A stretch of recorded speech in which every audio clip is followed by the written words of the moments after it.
ठीक है, उसके बाद देखिएगा, ये था हमारा कॉस का पाई के मल्टीपल्स। फिर उसके बाद मैं पाई बाई 2 की बात करता हूँ। तो cos 1 pi by 2, cos 3 pi by 2, हाँ कॉस 5 पाई बाई 2, ये जितने भी हैं ये सारे के सारे जीरो के ही इक्वल होंगे, चाहे पॉजिटिव ले लो चाहे नेगेटिव ले लो। ठीक है, मतलब cos पाई बाई 2 के ऑड मल्टीपल्स सारे के सारे जीरो होंगे। ठीक, हाँ अगर मैं इसके इवन मल्टीपल्स की बात करूं तो फिर तो वो पाई के ही मल्टीपल्स बन जाएंगे ना भाई। 2 पाई बाई 2 क्या हो गया, पाई हो गया। ऐसे even multiple 4 pi by 2, 4 pi by 2 2 पाई हो गया, तो वो पाई के ही बन जाएंगे। इसी वजह से पाई बाई 2 के सिर्फ ऑड मल्टीपल्स पढ़े जाते हैं, पाई बाई 2 के इवन मल्टीपल्स हम नहीं पढ़ते, क्योंकि पाई बाई 2 के इवन मल्टीपल्स यहाँ वो पाई के मल्टीपल्स बनते चले जाते हैं। समझ गए? ठीक है, तो ये चार है, ये याद रखना कि कहाँ +1 कहाँ -1। ठीक है, चलिए जी, इसके बाद में हाँ बताओ।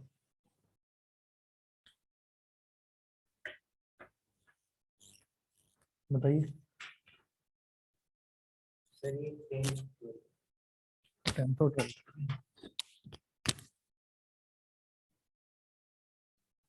10 हो तो याद है तो सही है। एक मिनट बस।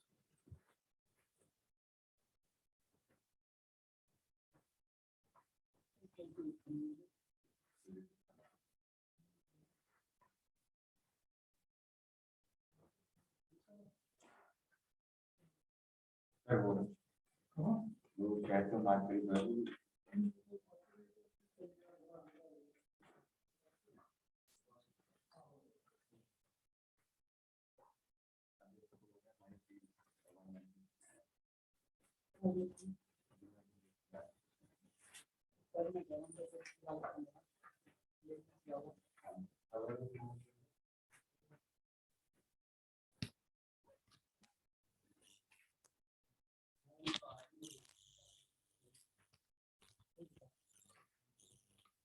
अच्छा, मैंने ना आप लोगों की यहाँ डेट शीट लगाई थी, तो 6 दिसंबर को आपका मैथ्स का पेपर है, 3 को इंग्लिश का है। तो 3 के बाद बीच में हमारे पास 4 और 5 ये पढ़ते हैं। और जैसे 3 को इंग्लिश का है तो मैं समझता हूँ कि इंग्लिश शायद आप 2 दिन पढ़ेंगे, एक और दो, एक और दो, चलो 3 दिन पढ़ सकते हैं। अगर हम 3 दिन भी मान लेते हैं तो मैं मैक्सिमम मान लेता हूँ कि आप लोग मैथ्स के लिए तो ज़्यादा से ज़्यादा 29 तक, और मैथ्स के लिए क्या है अभी के लिए आप 29 तक ही आएंगे, है ना? इसके लिए, इसके लिए क्या ज़्यादा पढ़ना है?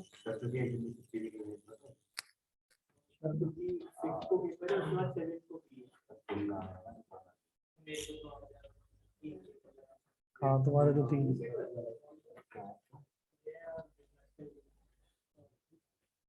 अकाउंट्स भी है क्या उसी दौरान?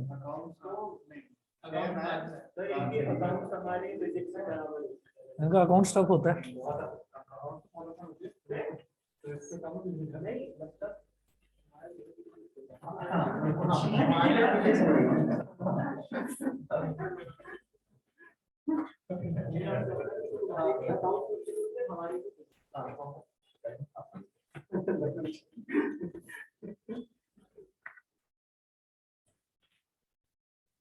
चलिए इसमें क्वेश्चन देखिएगा, क्वेश्चन नंबर 10 है sine tan inverse x।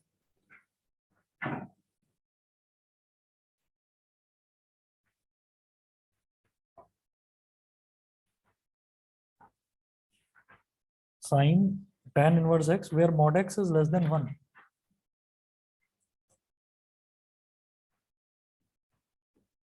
where mod x is less than 1 is equal to,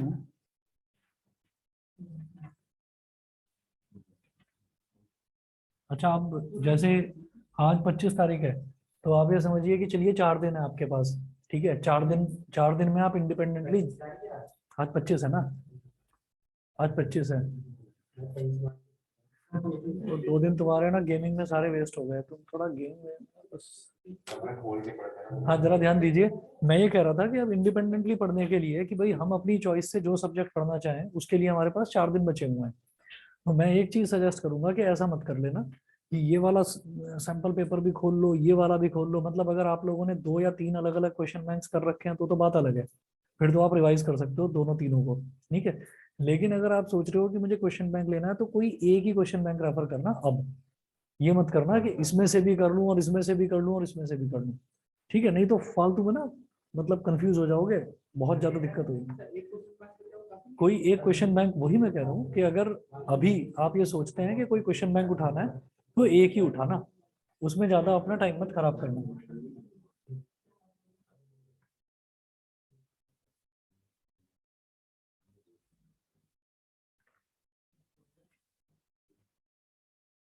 हाँ जी, आप लोग ट्राई करोगे? तो यही तो पूछ रहे थे तुम, 10th और 12th ही तो पूछा था। चलो 11th भी बता देते हैं। चलो आप लोग करो, आप लोग करके दिखाओ ना, बताओ कितना आंसर है।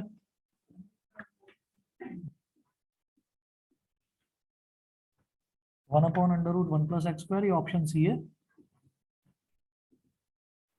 और जो ऑप्शन बी है ये है x upon under root one plus x square. बताइए कौन सा है।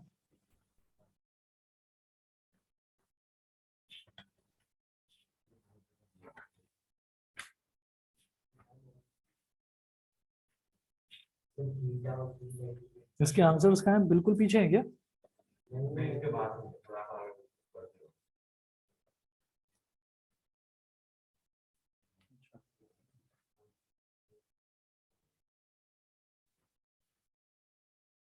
ये तो वही है ना, सीबीएसई ने जो सैंपल पेपर दिया था। हाँ हाँ, सीबीएसई वाला ही सैंपल पेपर है ये, लिखा है CBSE sample paper 2021-22। Question number 10। बताओ भाई आंसर क्या है। Option D.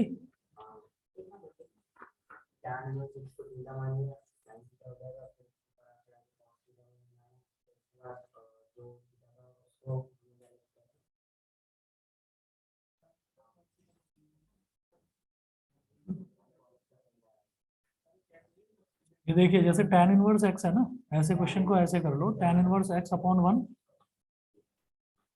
tan inverse x upon 1 हो गया। तो tan इनवर्स x, ये मतलब tan इनवर्स या sin इनवर्स या cos इनवर्स, ये जो भी चीज होती है ये एंगल ही तो होता है ना। तो इसको इज इक्वल टू थीटा अगर हमने मान लिया, तो हम ये कहेंगे एक तरह से क्या हो गया, tan theta is equal to x upon 1, ठीक है। और ये हमारा परपेंडिकुलर की तरह बिहेव करेगा और ये बेस की तरह बिहेव करेगा। हाइपोटेन्यूज निकाल लो।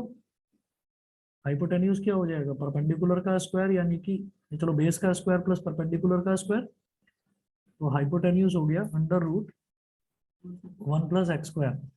और फिर मुझे क्या करना है, साइन, मतलब ये जो tan इनवर्स x है, इसको अगर मैं साइन इनवर्स की फॉर्म में लिखूं तो ऐसे लिखा जा सकता है, sine inverse perpendicular upon hypotenuse. क्योंकि ये क्या था, परपेंडिकुलर और बेस, परपेंडिकुलर अपॉन बेस, और साइन का क्या होता है, परपेंडिकुलर अपॉन हाइपोटेन्यूज। तो ये हो गया sine inverse perpendicular was x upon under root 1 plus x square, ठीक। तो यहां पर ये कहेंगे कि ये जो tan इनवर्स है, tan inverse x is equal to, इसको ऐसे भी लिखा जा सकता है, sine inverse x upon under root 1 plus x square. अब दिमाग में ये आता है कि tan इनवर्स साइन इनवर्स के इक्वल कैसे हो गया, भाई ये भी तो थीटा ही है, तो ये जो है ये भी तो थीटा ही है, तो दोनों एंगल ही तो है। तो अगर हम tan थीटा निकालें, साइन थीटा निकालें, cos थीटा निकालें, तो थीटा तो सेम ही रहेगा ना।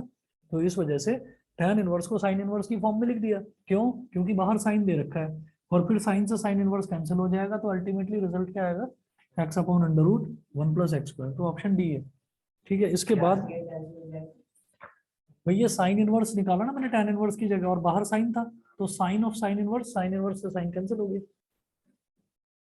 नहीं समझे? ये तो मैंने सिर्फ साइन इनवर्स, ये तो मैंने सिर्फ tan इनवर्स की वैल्यू निकाली ना। हाँ, अच्छा। इसके बाद ये बताओ कि तुम 12th पूछ रहे हो या 11th पूछ रहे हो? 12th पूछ रहे हैं, e की पावर x प्लस e की पावर y, ये वाला। चलिए मैं अगला क्वेश्चन देखता हूँ।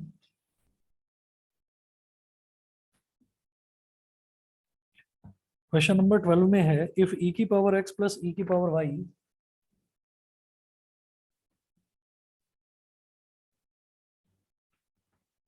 इज इक्वल टू ई की पावर एक्स प्लस वाई। अभी देख रहा हूँ। Then divide by d x से जरूरत नहीं है, लॉग लेने की ऐसा जरूरत नहीं है, इस क्वेश्चन में जरूरत नहीं है। ये पूछ रहे हैं डिवाइड बाई डी एक्स निकालना है। ऑप्शन है ए ई की power y minus x one one. Option b दे रखा है ई की power x plus y. Option सी है माइनस ई की power y minus x minus e raise to the power y minus x. और option D है 2 e की power x minus y, 2 e की पावर एक्स माइनस वाई।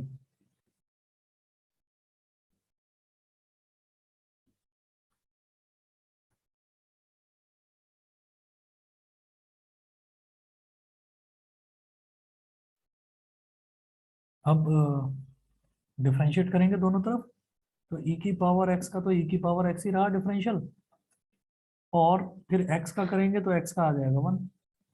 ई की power plus, अब ई की power Y का differential तो ई की पावर वाई ही रहा, और वाई का करेंगे तो आ जाएगा d y by d x is equal to e की पावर एक्स प्लस वाई का डिफरेंशियल क्या होगा, ई की पावर एक्स प्लस वाई, और फिर x प्लस वाई का जब डिफरेंशियल करेंगे तो x का डिफरेंशियल वन और y का differential d y by d x. ठीक, ये करने के बाद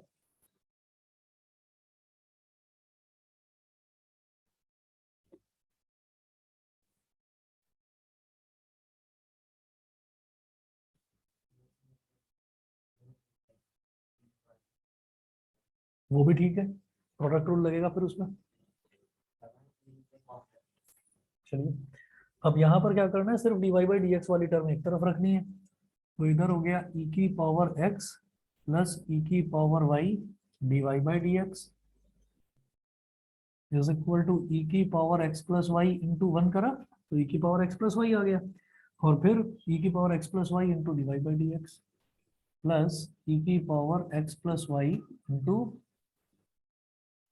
D y by d x. तो d y by d x वाली एक तो ये टर्म है और एक ये टर्म है, इसको लेफ्ट हैंड साइड में ले आओ, बाकी सब right hand side.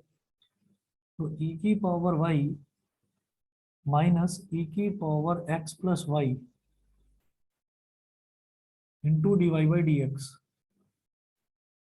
Is equal to, इधर हो जाएगा ई की power x plus y minus e की पावर एक्स। ठीक है,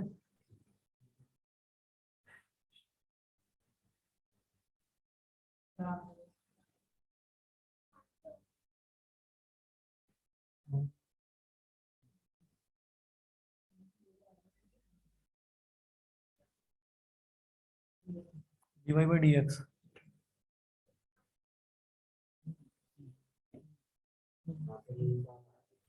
वन माइनस ई की पावर एक्स, और इधर अगर मैं ये हो जाएगा ई की पावर वाई माइनस वाई। हाँ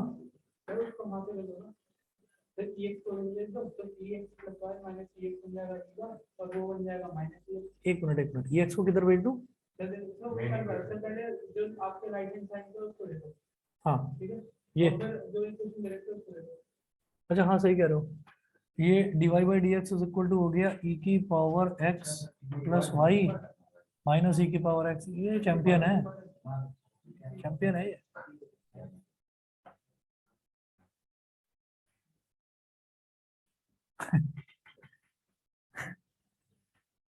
ये स्पॉन्टेनियस परफॉर्मेंस कहाँ से आती है, सभी में है ये। ई की power x plus y is equal to e की पावर एक्स प्लस ई की पावर वाई माइनस ई की पावर एक्स, और अपॉन इधर ई की पावर वाई है, और माइनस ई की पावर एक्स प्लस वाई की जगह ई की पावर एक्स प्लस ई की पावर वाई। ये कैंसिल आउट हो गया, ई की पावर वाई अपॉन ई की पावर वाई माइनस ई की पावर एक्स माइनस ई की पावर वाई से कट गया, तो ई की पावर वाई माइनस एक्स, ठीक तो है, माइनस हाथ हो गया बाहर, करा दे। ये छोटा सा माइनस है ये, अच्छा चलो यही लगा देता बिल्कुल। हाँ जी, और कुछ है इसमें?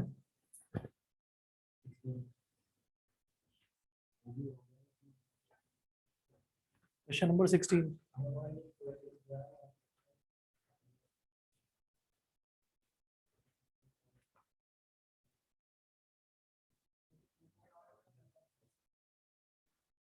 तुम टाइम नहीं दे रहे हो, बस सीधी बात ये है। प्रॉब्लम ऐश्वर्या को भी आ रही थी, उसने एक दिन बैठ कर ना पूरा निपटा डाला जितने क्वेश्चंस बोले थे टेंजेंट्स एंड नॉर्मल्स के। और जब तक करोगे नहीं तब तक होगा नहीं। अरे तो हाँ, तो जब ये तुम्हें ये प्रॉब्लम पता है कि तुम बार बार भूल जाते हो तो बार बार रिवाइज करो। अपनी प्रॉब्लम हमें पता है, तो बाकी कुछ तो करना ही पड़ेगा ना। देखो, तरीका तो ढूंढना पड़ेगा। 4 दिन है, लगना ही पड़ेगा ढंग से। एटलीस्ट यही कर लो कि अगर बिल्कुल ही बहुत ही ज्यादा बुरा हाल है तो ये कर लो कि अगर 5 चैप्टर है तो 5 में से मैं 3 पक्के करके चला जाऊंगा। हाँ, तो फिर तो करा जा सकता है।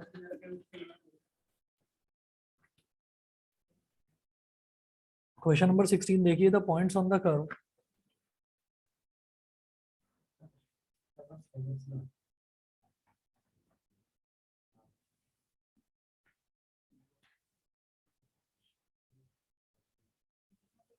The points on the curve.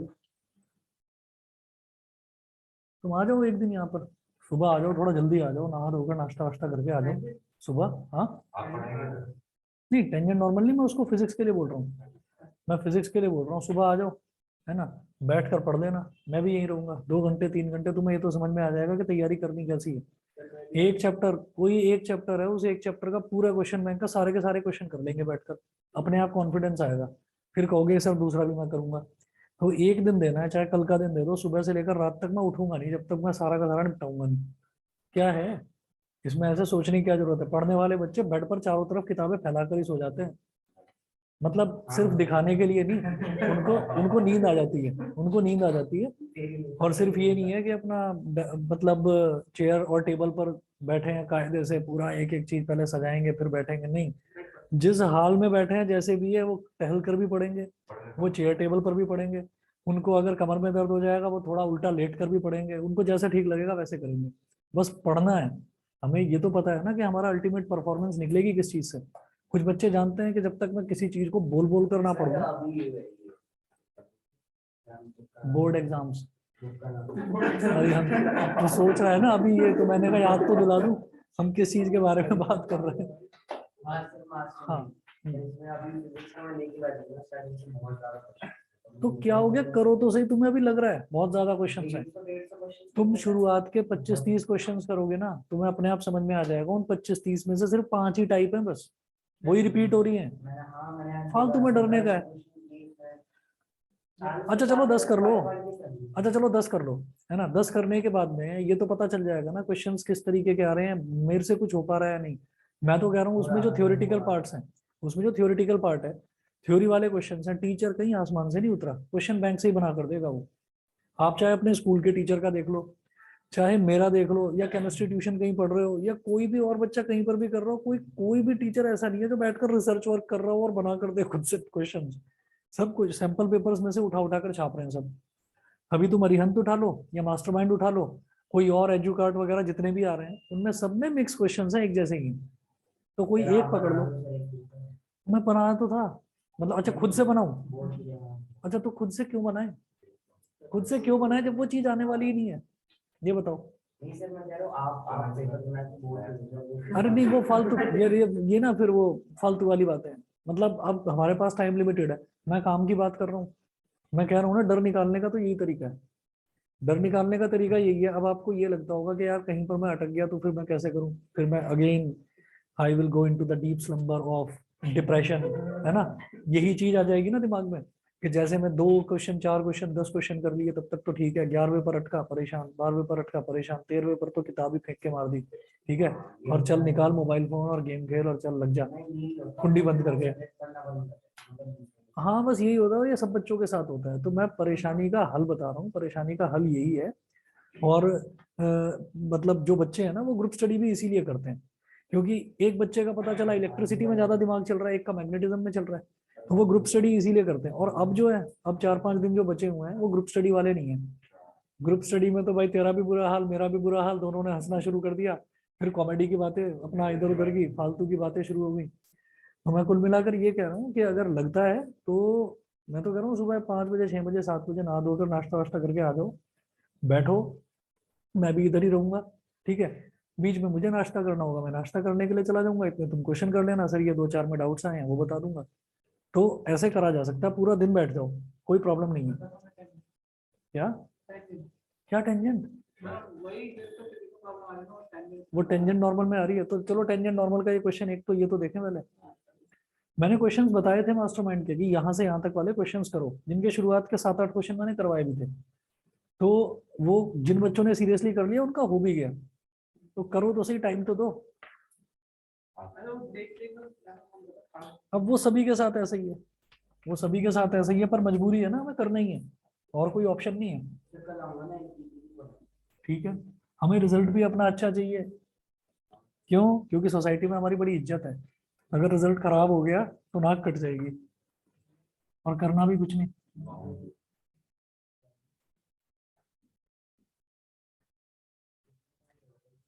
At which the tangents are parallel to y-axis.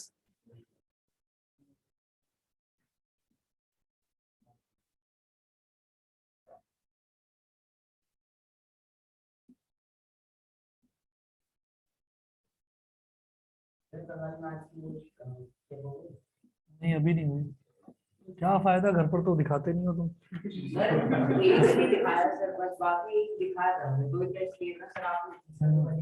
हाँ हाँ,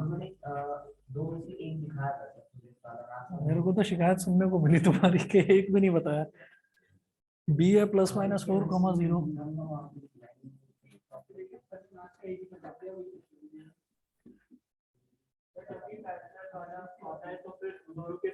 slope equal, slope equal. Pen चलाना शुरू करो, क्वेश्चन देखते क्यों नहीं आता। अरे एक बात बताओ, the points on the curve, ये कर्व है at which the tangents are parallel to x y access.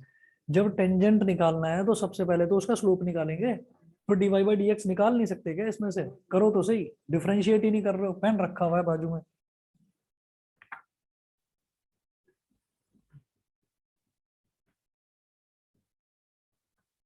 आधी तो लड़ाई यही हार जाते हैं कि हमसे होगा नहीं।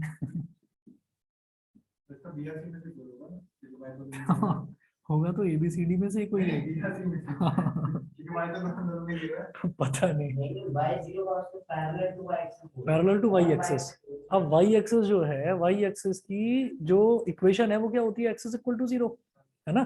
तो इसका मतलब क्या है कि पैरेलल टू वाई एक्सेस का मतलब वो एक्स इज इक्वल टू 0 जो लाइन है, x is equal to 0 line के पैरेलल होगा। ठीक है, नहीं समझे अभी भी? देखो, ये सुनिए मेरी बात, जैसे ये वाई एक्सेस है, वाई और वाई डैश, और ये हो गया एक्स और एक्स डैश। हाँ, तो उन्होंने बोला the points on the curve, इस कर्व पर वो पॉइंट्स बताइए at which the tangents are parallel to y axis, at which the tangent. ठीक, तो कर्व है, कर्व पर जो टेंजेंट पड़ेगा वो टेंजेंट जो है वो वाई एक्सिस के पैरेलल होगा, वाई एक्सिस के पैरेलल, तो वाई एक्सिस पर एक्स की वैल्यू 0 होती है। ठीक है, तो इस वजह से मेरे हिसाब से ये नहीं होना चाहिए, हालांकि अब शायद हो सकता है, देख लेते हैं अभी, क्योंकि इनके जो क्वेश्चंस हैं, इनके क्वेश्चंस थोड़े से ऐसे कंफ्यूजिंग होते हैं। ठीक, तो पहले सॉल्व करके देखेंगे हम। जैसे ये जो कर्व है, कर्व में दे रखा है x² / 9, अभी बता रहा हूँ बेटा, रुको, y² / 16 = 1। अब इसको डिफरेंशिएट करेंगे तो 9 तो कांस्टेंट है, तो 9 तो रहेगा एज इट इज, x² का डिफरेंशियल क्या हो गया? 2x। सिमिलरली 16 अगेन कांस्टेंट, और इसका हो गया 2y, और y को जब करेंगे it will be dy/dx = 1।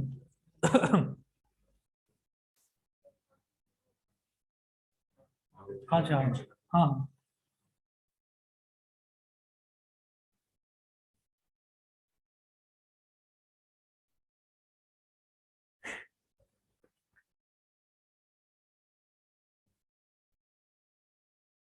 2x upon 9, मैंने 2 कॉमन ले लिया, ये हो गया x अपॉन 9। हमारे भी एक सर थे इंजीनियरिंग में पढ़ाते थे हमको मैथ्स, उनसे जब कभी गलती हो जाती थी तो कहते थे मैं तो तुम्हारी नॉलेज चेक करने के लिए जानबूझकर गलत लिख रहा था। y upon 16 into d y by d x is equal to 0, ये 2 इसके नीचे जाकर ये भी 0 बन जाएगा।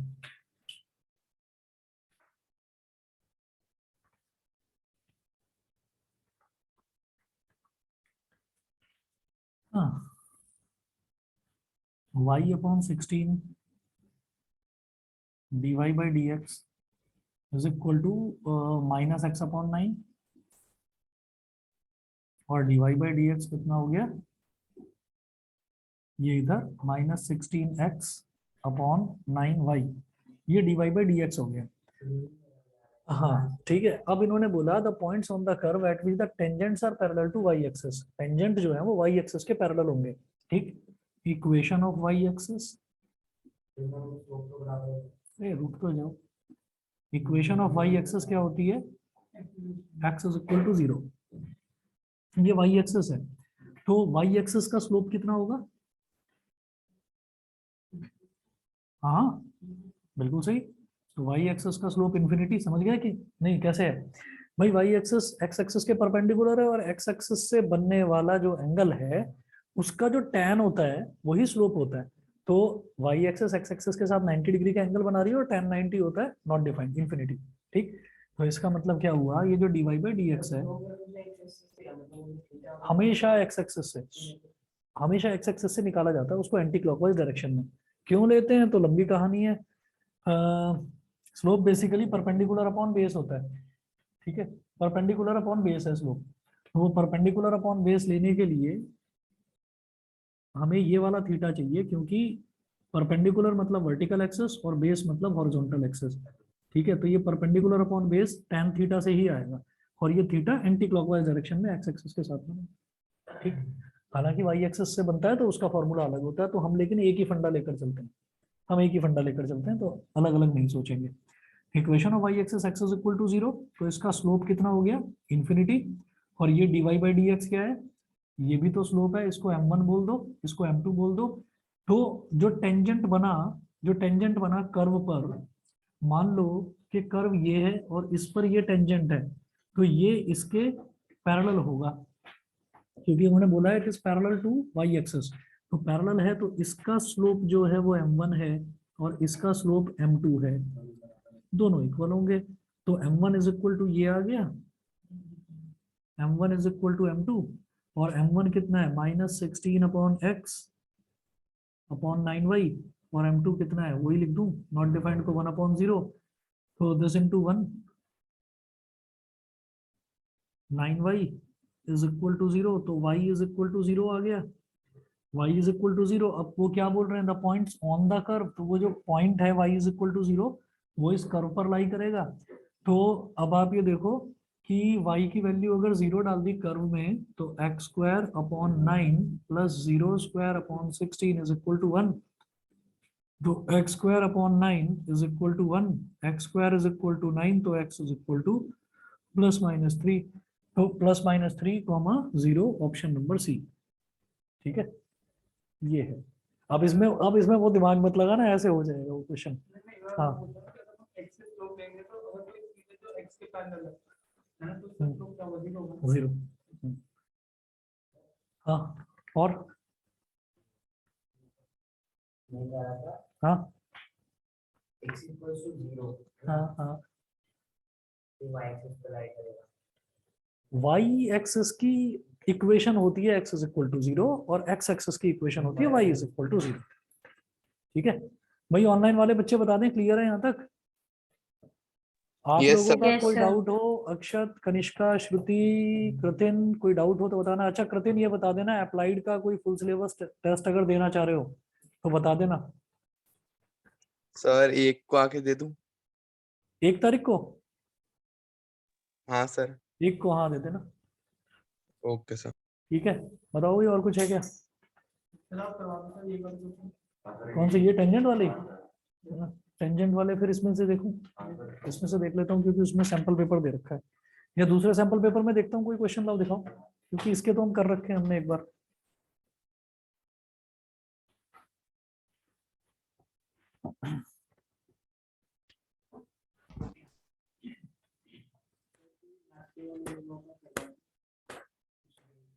लॉग वाला करोगे? डिफरेंशियल का है, लेकिन लॉग वाला क्वेश्चन डिफरेंशिएशन का है। फिर वो सॉल्व करने नहीं आता, मतलब कर दिया था log to the base sin x और power sin। वो पर जब बीस आता है तो सबसे पहले समझ रहा हूँ, बताता हूँ। फिर log x का तो 1/x होता है। एक मिनट, एक छोटा सा फॉर्मूला है बस। अगर मान लो हम ये कहेंगे कि log b to the base a, मान लो ये दे रखा है, तो इसको क्या बोलते हैं? फॉर्मूला क्या है इसका, किसी को पता है? बताओ। अरे सीधा बोलो log b upon log a, ठीक है। अब दोनों का जो बेस है, दोनों का जो बेस है वो आप यहाँ पर भी e ले सकते हो, यहाँ पर भी e ले सकते हो। log बेस e, आप चाहो तो log बेस 10 ले सकते हो, तो ऊपर भी 10 लेना, नीचे भी 10 लेना। ऐसा नहीं है कि log base e upon log base e b upon log base e a, ऐसा होगा, ये कुछ नहीं है। ऊपर और नीचे बेस सेम रखना है बस। तो log b to the base a अगर ये दे रखा है तो log b upon log a होता है, बस ये रखिए और फिर उसके बाद करिए क्वेश्चन।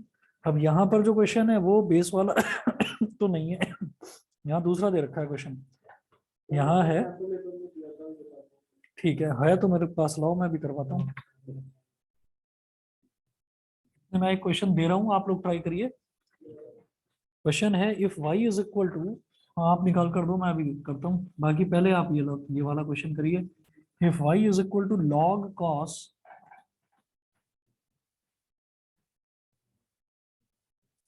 cos e की power x then dy by dx is,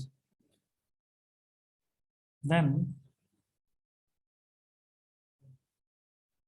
dy by dx is, option A है cos, एक मिनट रुको तो सही, cos इंटू ई की power x minus one, cos e की पावर x माइनस वन, एक तो ये है। ऑप्शन बी है e की पावर माइनस एक्स, e की power minus x cos e की पावर x। सर इन दोनों को मतलब जो सामने साइड से जो अप्रोच है हाँ वो ठीक है, मतलब वो हो सकता है। मैं मतलब कहीं दूसरी साइड से सामने पर डाउनलोड करता हूँ, क्या होता है। हाँ कि कुछ देर पहले तो सब कुछ ठीक था, अभी कुछ सब कुछ बदला बदला क्यों नजर आ रहा है?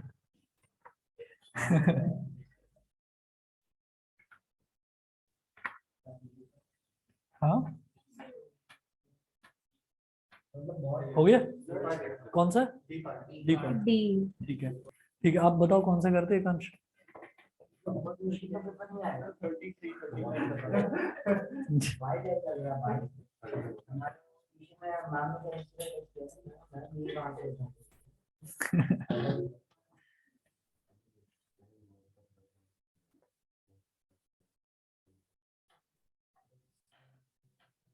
चलो जी, नेक्स्ट देखते हैं question number 33।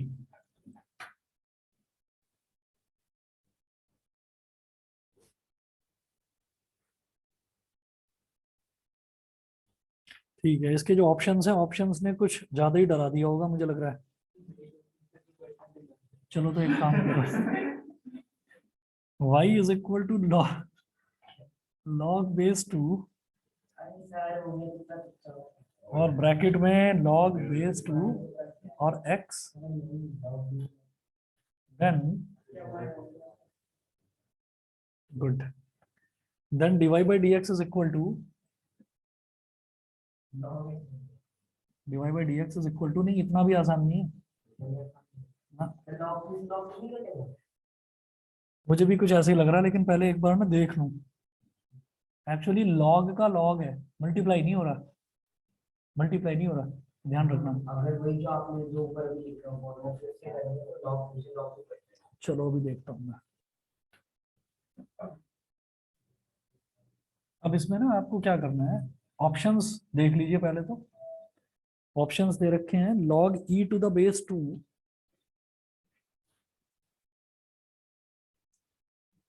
log e to the base 2 upon log x to the base e. Option B, log e to the base 2 upon x log 2 to the base x. ABC लिख देता हूँ, log x to the base 2 upon log 2 to the base e.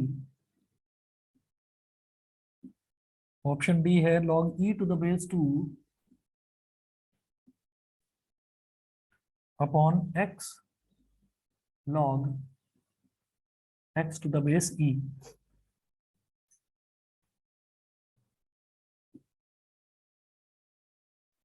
y is equal to, क्योंकि मुझे ये दिखाई दे रहा है कि यहाँ पर ये बेसिस में कन्वर्ट कर रखा है और हर एक ऑप्शन में मुझे कुछ ना कुछ log to the base e जरूर नजर आ रहा है। अगर प्रियांशु वाला फंडा देखा जाए, वो जो तुम्हारा फ्रेंड है प्रियांशु, तो एक अकेला ये वाला क्वेश्चन है जिसमें log to the base x है, तो यही सबसे अलग है, तो यही सही होना चाहिए। ठीक है, ऐसा ही कुछ बताता था ना वो, इसमें भी log to the base e है, इसमें भी log to the base e है, इसमें भी log to the base e है। ठीक है, बड़े अलग फंडे हैं उसके और सही बैठ जाते हैं तुक्के। खैर चलिए देखिए, अब ये log बेस 2 नहीं, बुरा नहीं मानेगा, अब log बेस 2 है। अब जरा इसको देखिए, तो इसको मैं क्या लिखूंगा ब्रैकेट में, इसको ऐसे लिखेंगे log x अपॉन log 2। अच्छा, अगर मैं बेस में कुछ भी नहीं लिख रहा हूँ तो ये समझ जाना बेस में e है। ठीक है, अगर हम बेस में कुछ भी नहीं लिख रहे हैं तो समझ जाना बेस में e है। समझे कि नहीं समझे? अब ये करने के बाद में अब इसमें फंडा लगाएंगे। अब ये पूरा का पूरा जो है, इस पूरे के पूरे टर्म को x मान लेना। अब इस पूरे टर्म को x मान लेना, तो अब ये क्या हो गया, log दिस अपॉन log 2, तो log of log x upon log 2 upon log 2। इतना समझ में आया कि नहीं? समझ गए? देखो भाई, मैंने इसके अलावा और कुछ नहीं लगाया। log b to the base a अगर दे रखा है तो log b upon log a होता है, और इन दोनों का बेस जो है ना वो e होता है, e, इन दोनों का बेस e होता है। हाँ, अब हमको सॉल्व करना है तो मैं बार बार बेस में e e e लिखूं, उसकी कोई जरूरत नहीं है, आप सीधा ऐसे ही लिखिए। तो मैंने पहले क्या करा, मैंने ब्रैकेट के अंदर वाले को सॉल्व कर लिया, तो इसको क्या बोलूंगा, log x अपॉन log 2। तो मैं भी डिफरेंशिएट नहीं करा मैंने अभी। हाँ, आ रहा हूँ, रुको तो सही, दोबारा पर ही आ रहा हूँ, रुको तो सही। log x to the base 2 का मतलब क्या हो गया, log x अपॉन log 2। तो मैंने अभी अंदर वाले को लिख दिया log x अपॉन log 2। अब दोबारा लगा रहा हूँ, दोबारा क्यों, क्योंकि बाहर वाले में भी log बेस 2 दे रखा है। तो अब ये पूरा टर्म मेरे लिए x हो गया, तो log दिस टर्म यानी कि log of this term upon log 2। बाहर वाला लॉग लिख दिया, लिखना जरूरी है। ये पूरा टर्म क्या है, ये पूरा टर्म ये पूरा टर्म x है, तो log of this upon log of 2 क्या है। एक मिनट पहले इसका डाउट क्लियर होना चाहिए, फिर मैं उन रूल्स पर आ रहा हूँ। ठीक है, टेंशन यहाँ गया है लड़का। अबे ये पूरा का पूरा क्या हो गया, ये b हो गया, ये पूरा b हो गया, और ये a हो गया, तो log b upon log a तो करा है। ठीक है, हाँ, इसमें कोई फंडा नहीं लगेगा, सुन लो इधर। हाँ भाई, इसमें कोई फंडा नहीं लगेगा। हाँ, मैं वही log a अपॉन b, हाँ, log a प्लस b का कोई फॉर्मूला नहीं होता, log a इंटू b का होता है, उसको log a plus log b बोल देते हैं। log a इंटू बी, फॉर्मूले आपको लिखवा देता हूँ अभी इधर ही, तो उसमें से ना ना ना ना ना ना ना नहीं भाई, log 2 का डिफरेंशियल कुछ नहीं होगा, log 2 कांस्टेंट है, तो ये जो डिनोमिनेटर वाला log 2 है ये फालतू में लिखा हुआ है। तो डिनोमिनेटर वाले log 2 को ऐसे ही रखो और सिर्फ इसको डिफरेंशिएट करो। समझ रहे हो कि नहीं? पहले देख लो, उसके बाद बात करते हैं। ये y इज इक्वल टू क्या हो गया? y इज इक्वल टू हो गया 1/log 2। ठीक है, तो log 2 क्या है? log 2 एक कांस्टेंट है, वेरिएबल टर्म थोड़ी है इसमें, कहीं x थोड़ी है। ठीक, अब ये हो गया log of log x upon log 2। अब देखते जाइए, dy बाई डी करेंगे तो जब कोई कांस्टेंट मल्टीप्लाई हो रहा होता है तो कांस्टेंट तो एज इट इज रहता है और बाकी की जो चीज है उसका डिफरेंशिएशन हो जाता है। तो भैया 1/log 2 तो रहेगा एज इट इज। ठीक है, log की खास प्रॉपर्टी होती है कि log के आगे जो भी लिखा हुआ है वो उसको पटक कर कहाँ ले आता है? डिनोमिनेटर में। तो इसका जब डिफरेंशियल, इस वाले log का डिफरेंशियल होगा, क्योंकि इसके आगे x वाली टर्म है तो ये पूरा टर्म वेरिएबल टर्म की तरह एक्ट करेगा, तो ये इसको सबसे पहले डिनोमिनेटर में ले आएगा। तो 1/1, हाँ बिल्कुल सही, 1/log x अपॉन log 2 हो गया, जो कि ultimately log 2 by log x हो जाएगा, पहली चीज। उसके बाद हम ये कहेंगे कि अब मुझे इसको डिफरेंशिएट करना है, अंदर वाले को। जब मैं अंदर वाले को डिफरेंशिएट करूंगा तो बेटा डिनोमिनेटर में जो log 2 है ये तो एज इट इज रहेगा बिकॉज इट इज कांस्टेंट, और log x का क्या होगा? 1/x। log x का 1/x खत्म, अब तो कुछ नहीं रह गया इसमें। अब ये डिनोमिनेटर में log 2 है और ये log x अपॉन log 2, इस log 2 से log 2 कट गया। ठीक है, अब dy बाई डी क्या आ गया हमारे पास? ये log x डिनोमिनेटर में है और ये 1/x इंटू log 2, तो ये हो जाएगा 1/x, 1/x, अरे रुक तो जाओ, into log 2 into log x। ठीक है, ठीक है, गलती क्या है? कुछ भी नहीं भाई। यहाँ देखो, यहाँ पर रैशनल फंक्शन है और इसको रैशनल बना लिया, सबसे ऊपर वाला सबसे नीचे वाले से मल्टीप्लाई तो 1, तो x log 2 तो आ गया और log x था ही यहाँ पर, ये बचा हुआ है। अब सही ऑप्शन देख लीजिए इसमें क्या है। सही ऑप्शन इसमें अभी देखता हूं मैं, बता रहा हूँ। अरे रुक जाओ रुक जाओ रुक जाओ, अरे सब चेंज कर लेंगे, अभी रुको तो सही। बस तो सबका बेस 2 है, सबका बेस 2 नहीं, सबका बेस ई है। अब ये जितने, हाँ वो छोड़ो ना, यहाँ इस नहीं न्यूमरेटर में कहाँ पर? ये ओरिजिनल फंक्शन में, हाँ ऑप्शन में इसका बेस 2 दे रखा है। ठीक है, यहाँ पर बेस x दे रखा है। यार ये x स्क्वायर तो नहीं है कहीं? एक बार देख लो,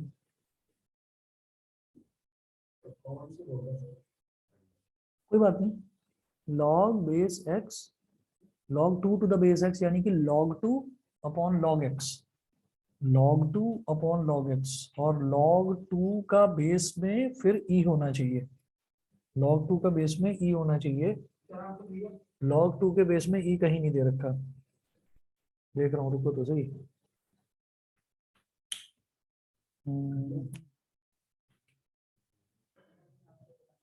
x to the base e, तो जिनके भी बेस में e दे रखा है उनकी तो हमें टेंशन लेने की जरूरत नहीं है। log 2 log x ये है, ये दोनों मल्टीप्लाई हो रहे हैं, किसी में भी यहाँ पर आ रहा है x log x। ठीक है, और log e to the base 2, option D है। क्यों? हमें पहले ये देखना है कि कोई ऐसा आप बता दीजिए ऑप्शन जिसमें डिनोमिनेटर में x multiplied by log x दे रखा हो। नहीं ना, ठीक है, यहाँ दे रखा है। ये जो, एक मिनट रुको, b में कहाँ पर है? log x multiplied by log x तो नहीं है ना, log 2 है वो, log 2 to the base x है। मुझे चाहिए x log x। ठीक, दूसरी चीज हम ये कह रहे हैं कि अगर आप x log 2 की बात करें तो इस log 2 का बेस x तो नहीं दे रखा, हमने जो सॉल्व करा है सब में लॉग बेस में ई ही होता है, जो हम नॉर्मली लॉग लिखते आ रहे हैं ना बचपन से, जब से भी हमने लॉग पढ़ना शुरू करा है तब से बेस में ई ही होता है। ठीक, तो x log x है। अब ये जो log 2 है इसका क्या करें, ये log 2 अभी सॉल्व करते हैं। लॉग 1 होता है ना, यार ये लड़का ना दिमाग तो है इसके अंदर, बस हो गया काम। लॉग को कैसे जाएगा मतलब? अरे हो तो गया, देखो एक मिनट, अच्छा वो बस लग गया। बस ये क्या है कि ये 1/x log x है, 1/x log x, ठीक है, और ये 1/log 2 को अलग कर दो, 1/log 2 को ऐसे कर दो, और ये जो log x है इसके बेस में e लिख दो। अब हम तो हर एक में लिख नहीं रहे हैं, तो बेस में e है, और ये जो 1 है इस 1 का मतलब क्या हो गया log e, और log e का मतलब क्या हो गया log e अपॉन log 2 का मतलब log e to the base 2, तो 1/x log x to the base e, और ये क्या हो गया ये वाला, ठीक है। प्रियांशु का फंडा गलत हो जाता है यहाँ। हाँ ठीक है भाई, log e to the base 2, क्योंकि ऊपर e है और नीचे 2 है, और यही तो था log e to the base 2 और डिनोमिनेटर में x log x, वो तो गया ऑप्शन डी, ठीक है। ये वाला देखो, सबसे पहले हमने क्या करा, फंक्शन देखा जो y है, y ये दे रखा है, अब इसमें डिनोमिनेटर में log 2 है, तो log 2 तो हमको परेशान करता नहीं, क्योंकि log 2 तो कांस्टेंट है, तो 1/log 2 मैंने अलग लिख लिया, और log of log x upon log 2, तो log का डिफरेंशियल क्या होता है, log का डिफरेंशियल, उसके आगे जो भी कुछ लिखा हुआ है वो उसको डिनोमिनेटर में लाकर रख देता है, तो 1/log x by log 2 हो गया, पहली चीज तो ये। फिर log x by log 2 को भी तो फर्दर डिफरेंशिएट करूंगा, तो डिनोमिनेटर का log 2 will remain as it is because it is a constant. Quotient rule तब लगाते हैं जब डिनोमिनेटर में भी x वाली टर्म होती है, डिनोमिनेटर में कांस्टेंट है, जैसे x/2 है, जैसे x/2 है, कोई नंबर है नॉर्मल x/2 का जब डिफरेंशियल करते हैं तो डिनोमिनेटर का 2 तो एज इट इज रखते हैं, ऊपर बस x को डिफरेंशिएट कर देते हैं, क्योंकि वो जो 2 है वो कांस्टेंट है, तो कांस्टेंट अगर मल्टीप्लाई हो रहा है या डिवाइड हो रहा है तो कांस्टेंट एज इट इज रहता है, और बाकी जो वेरिएबल वाला फंक्शन है उसको डिफरेंशिएट कर देते हैं, वो है, ठीक है। और कोई होंगे लॉग वाले क्वेश्चंस, कल देख लेंगे एक बार और, ठीक है। और मैं अब फिजिक्स करा देता हूँ आगे। हाँ बताओ। 35 हाँ 35 है, चलिए एक क्वेश्चन और देख लीजिए। वो पूछ रहे हैं आपको h' अपॉन hx बताना है, क्वेश्चन नंबर 35, ये कल वाले पेपर का ही था शायद ना, कल वाला ही तो है ये, ठीक है जी। मैं इधर कर रहा हूँ, क्वेश्चन नोट कर रहा हूँ। सर मैं तो डेली होगा। हाँ डेली ले रहा हूँ, तो जिस दिन टेस्ट हुआ उस दिन नहीं ली, कल सारा सिस्टम ही गड़बड़ हो रहा था इसलिए फिजिक्स की क्लास नहीं ले पाया। क्वेश्चन नंबर 35 देख लीजिए, ये भी कल ही के टेस्ट का है। हाँ हाँ आ जाता, लेकिन आपने ना रिमाइंडर नहीं डाला, मुझे लगा कि शायद नहीं होगा, मैं देखा था नहीं परिचय वाला कर दिया ना, ये बात करी इसने सही। let fx is equal to e की पावर x और gx is equal to sin inverse x,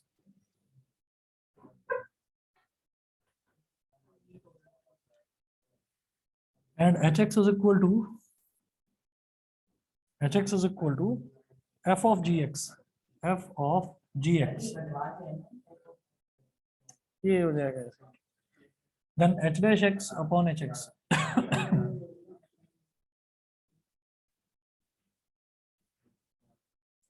is equal to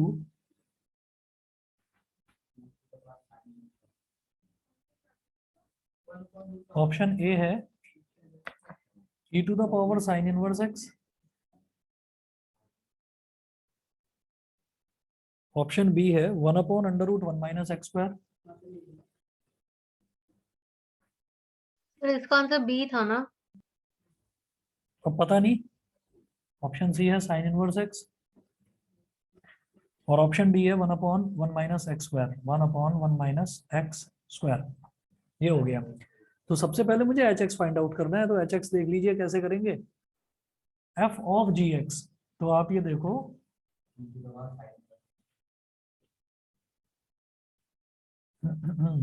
H X is equal to F of G X क्या है, साइन इनवर्स एक्स।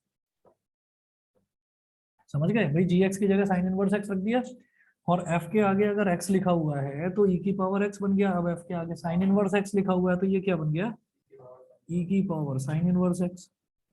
ठीक है, और फिर जब एच डैश एक्स करेंगे तो एच डैश एक्स क्या हो जाएगा, मतलब इसका डिफरेंशियल ई की power sine inverse X will remain as it is, और साइन इनवर्स एक्स का क्या हो जाएगा, 1/√1 माइनस एक्स स्क्वायर। ई की पावर साइन इनवर्स एक्स क्या है, एच एक्स ही तो है, इसको ले जाओ नीचे, तो H dash X upon H X क्या हो गया, 1/√1 माइनस एक्स स्क्वायर,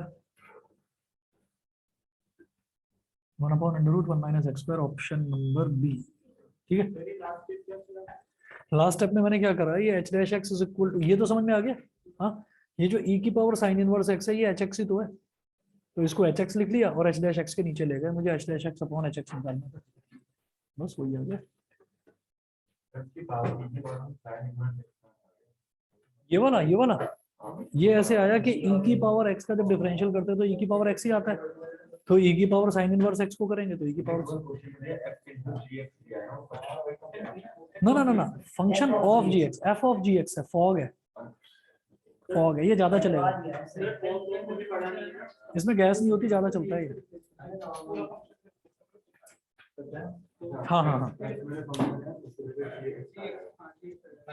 ओके।